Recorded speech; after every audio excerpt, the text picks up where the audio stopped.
عن النبی صلی اللہ علیہ وسلم قال، نبی کریم صلی اللہ علیہ وسلم نے فرمایا، الید العلیٰ خیر من الید السفلی،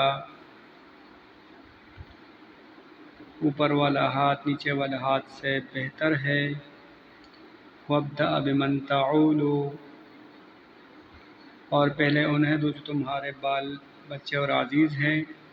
وخیر الصدقۃ عن ظہر غنی، اور بہترین صدقہ وہ ہے جسے دے کر آدمی مالدار رہے۔ ومن یستعفف، اور جو کوئی سوال سے بچنا چاہے گا، یعفہ اللہ، اللہ تعالیٰ بھی اسے محفوظ رکھتا ہے۔